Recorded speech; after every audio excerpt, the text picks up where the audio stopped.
ایک سوال ہے، یہ بڑا پرانا سوال ہے، علم غیب کیا ہے؟ میں نے تو ان سے دوستوں سے کہا کہ اس سوال کو چھوڑ دیں، میری یہ کتاب ہے منشور حق، اس میں اس کا جواب موجود ہے، میں نے بڑی تفصیل سے اس میں لکھا ہے، اور میں نے اس میں یہ نہیں کہا کہ علم غیب کیا ہے، میں نے اس میں یہ سمجھانے کی صحیح کی ہے کہ کون کون سی چیز غیب ہے اور کون کون سی چیز غیب نہیں ہے۔ مثال کے طور پہ ایک ڈاکٹر کے لیے آپ کے جسم میں دوڑنے والے جرثومے غیب نہیں ہیں، میرے لیے غیب ہیں، مجھے نظر نہیں آ رہے۔ ایک ایکس رے کرنے والے کو، الٹرا سونوگرافی کرنے والے کو، ایم آر آئی کرنے والے کو، سی ٹی اسکین کرنے والے کو جو چیزیں نظر آ رہی ہیں مجھے نظر نہیں آ رہی، مجھ سے تو غیب میں ہے۔ ایک بارش ناپنے والے کو اسے پتہ ہے کہاں کتنی بارش ہوگی، کس دن ہوگی، کتنے ملی میٹر ہوگی، اس کو پتہ ہے۔ زمین کو ناپنے والے کو انہیں پتہ ہے کہ نیچے تیل کتنا ہے، کتنے ذخائر ہوں گے، کہاں کہاں پہ ہے، سونا کس جگہ ہے زمین میں، دھاتیں کہاں پہ ہیں، گیس کہاں پہ ہے، اس کو سائنٹسٹ کو پتہ ہے۔ اللہ کے رسول صلی اللہ علیہ وسلم کے پیچھے سراقہ بن جیسم لگتا ہے، جب اس کا گھوڑا گرتا ہے دوسری بار تو وہ اسلام قبول کرتا ہے، اور اللہ کے رسول صلی اللہ علیہ وسلم فرماتے ہیں آپ تشریف لے جا رہے ہیں مدینہ ہجرت کر کے کہ سراقہ تو کسرا کے کنگن پہنے گا۔ 3 باتوں کی پیشن گوئی ایک ہی لمحے میں کر دی آپ نے، آپ کو تو نظر آ رہا ہے، ہمیں تو نظر نہیں آ رہا۔ کسرا کا فتح ہونا، وہاں اسلام پھیلنا، سراقہ کا اس وقت تک زندہ رہنا، اور اس کے کنگن اس کے حصے میں آنا، میں تو نہیں جانتا، اللہ کے رسول نے تو بتا دیا۔ موت تک کا بتایا، حضرت یاسر کو کہا کہ جب تیری موت آئے گی تیرا آخری خوراک ایک دودھ کا پیالہ ہوگا، بات بتا دی۔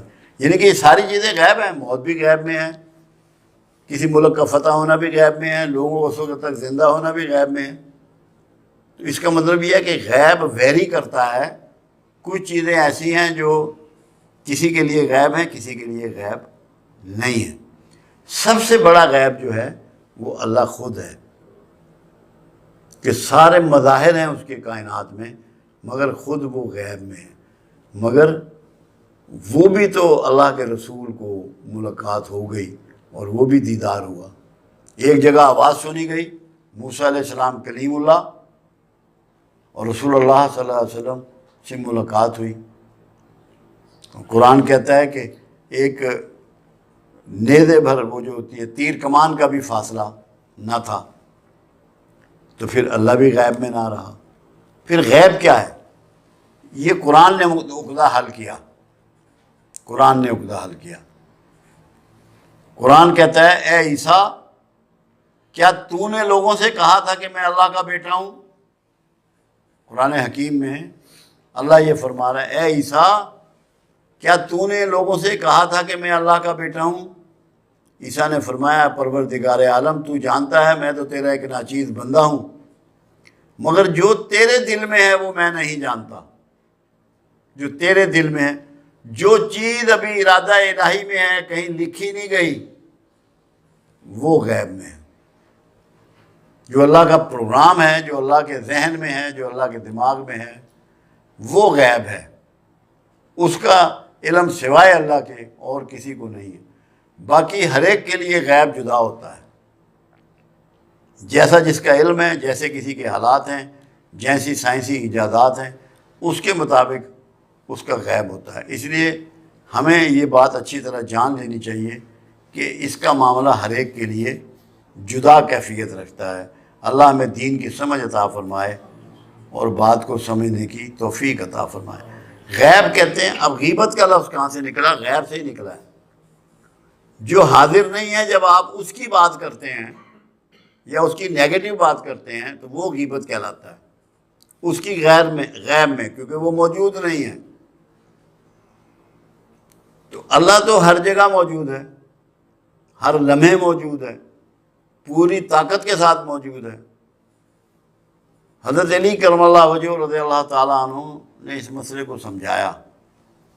آپ گھوڑے پہ تشریف لے جا رہے تھے ایک یہودی نے آواز دی علی رکنا، حضرت علی کرم اللہ وجہ رضی اللہ تعالیٰ نے رکے، مولا علی کہا کیا بات ہے؟ انہوں نے کہا علی تیرے گھوڑے کے پاؤں کتنے ہیں؟ آپ نیچے اترے اور آپ نے گنا 1 2 3 4۔ میں نے کہا علی یار تو عجیب آدمی ہے، یہ تو سب کو پتہ ہے کہ گھوڑے کے 4 پاؤں ہوتے ہیں، پھر تم نے نیچے اتر کے گنے کیوں ہیں؟ اوپر بیٹھے ہوئے بھی کہہ سکتے تھے 4۔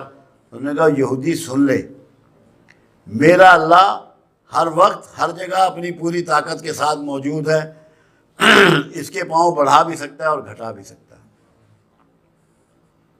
اللہ کرے ہمیں اللہ کی یہ موجودگی سمجھ میں آ جائے۔